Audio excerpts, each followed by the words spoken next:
In a small town on the edge of a forest, there was an abandoned school surrounded by eerie rumors. Among the students, Room 13 was at the center of these whispers. It was said to be cursed, filled with merciless evil spirits that claimed anyone who dared to enter. Layla, Majid, Noor, and Sammy were close friends who decided to face their fears and explore the room for themselves. On a dark night, at precisely 9 p.m., they sneaked into the school. The school was dark and cold, with walls covered in dust and cobwebs. The echoes of their footsteps filled the corridors, and the closer they got to Room 13, the stranger the atmosphere became. Before them stood an old wooden door sealed with a rusty chain. Written on it in red letters were the words, Room 13, do not open. Nor, with her usual bravery, said, it's just a silly rumor. Let's see what's behind this door. With Majid's help, they used a metal rod to break the chain. As the door creaked open, it let out a loud screech as if the room itself was screaming. Inside, the room was filled with overturned desks, and on the chalkboard, there were ancient writings that appeared to be written in blood. No one leaves. Sammy laughed mockingly and said, this looks like some prank by a mischievous student. Suddenly, the lights went out, and the door slammed shut behind them. Strange sounds filled the room, almost like whispers saying, you belong to us now. Layla, who was standing near the door, suddenly screamed, Magic, stop holding my hand. But when she turned, she realized Majid wasn't there. He was standing in a corner of the room, his face pale, eyes rolled back, and mumbling incomprehensible words.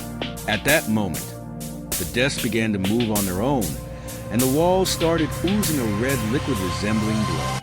As they stared in terror, their names appeared on the chalkboard beneath a chilling phrase, the new victims. The friends screamed, trying to escape, but the door was locked tight, as if the room had decided to keep them forever. Majid began laughing in a strange, deep voice that didn't sound like his own and said, they are awake, they are here. Then, black shadows began moving across the room, surrounding each of them and whispering unintelligible words. Suddenly, Sammy disappeared into the darkness without a trace. Nor, the bravest of them, said in a trembling voice, we need to think calmly. We must find a way out. But in a horrifying moment, a black hand emerged from the wall, grabbing her and pulling her with incredible force. Now, only Layla remained in the dark room, trembling and whispering prayers, clinging to any glimmer of hope. Alone in the pitch-black room, Layla could feel the whispers growing louder, and the objects around her moved in ways she couldn't comprehend. Suddenly, the chalkboard lit up with a bright red glow, revealing a new message. Layla, you're the last one. She realized she wasn't facing an ordinary fear, but something far more dangerous. She stepped hesitantly toward the board, whispering, what do you want from me? Suddenly, a ghostly face appeared on the chalkboard, resembling a child. It spoke. This was never your choice. You're one of them now. As soon as she heard those words, Layla felt a cold wind wrap around her. A mysterious force threw her into the corner of the room. She tried to scream, but no sound came out. As she struggled to stand, black shadows surrounded her. In their center was a tall figure with glowing red eyes. The figure spoke in a deep, terrifying voice.